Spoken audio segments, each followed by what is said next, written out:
பிரச்சனை என்று வருகிற போது நிறைய பேர் கவலைப்படுவாங்க, கண்ணீர் விடுவாங்க, பிரார்த்தனை செய்வார்கள். ஏதாவது ஹெல்ப் பண்ண சொல்லு பாரதி, நான் எனி டைம் அவைலபிள். எல்லாருக்கும் அந்த இன்டென்ஷன் இருக்கும். ஆனால் 2 நாளைக்கு மேலே இருந்து செய்ய யாருக்கும் முடியாது. ஒரே ஒரு உயிர் தான் நமக்காக கூடவே இருக்கும். அது உங்களுடைய வாழ்க்கை துணை மாத்திரம்தான். 20 நாள் ஹாஸ்பிட்டல் இருந்தாலும் 40 நாள் ஹாஸ்பிட்டல் இருந்தாலும் தன்னுடைய வாழ்க்கையினுடைய பாக்கி எல்லா விஷயங்களையும் அப்படி பிள்ளைகள் கூட இருக்க மாட்டார்கள் தானே. கசக்கிற உண்மை. ஆனால் இதுதான் உண்மை.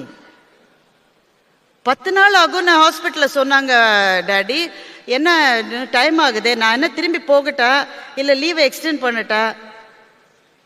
நீ லீவை எக்ஸ்டெண்ட் பண்ணிடுறா, உங்க அம்மாக்கு எப்போ சரியாகும்னு தெரியாது. எவ்வளோ நாள் இப்போ எக்ஸ்டெண்ட் பண்ணுறது? ஒரு 2 நாள் எக்ஸ்டெண்ட் பண்ண. 2 நாள் எக்ஸ்டெண்ட் பண்ணி என்ன செய்யறது? அதுக்கு மேலே முடியாதுப்பா, வேலையை விட்டு தூக்கிடுவான்ப்பா. உன் பேரனுக்கு அங்கே ஸ்கூல் ஆரம்பிச்சிருச்சுப்பா. பிள்ளைகளுக்கு அவர்களுடைய வாழ்க்கை இருக்கிறது. தண்ணீரும் பாசமும் எப்போதும் கீழ் நோக்கித்தான் பாயும் என்று ஒரு சீன பழமொழி இருக்கிறது. தப்பு இல்லை, பாசம் இல்லைன்றதில்லை, அவர்கள் வாழ்க்கை அப்படி.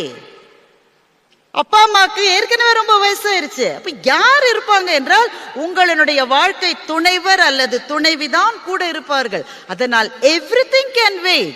But what? விட்டுக் கொடுப்பவர்கள் விவாதம் செய்ய தெரியாதவர்கள் அல்ல, விரும்பியவர்களின் மனம் விவாதத்தை விட உயர்ந்தது என நினைப்பவர்கள். ஆத்திரத்தில் 1000 வார்த்தைகளை பேசுபவர்கள் தான்.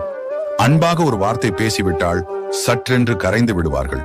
அவர்கள் வார்த்தையில் இருக்கும் கோபத்தை பார்க்காதீர்கள், அவர்களுடைய அன்பின் ஆழத்தை பார்த்தால் இங்கு பிரச்சனைகள் என்பதே இருக்காது.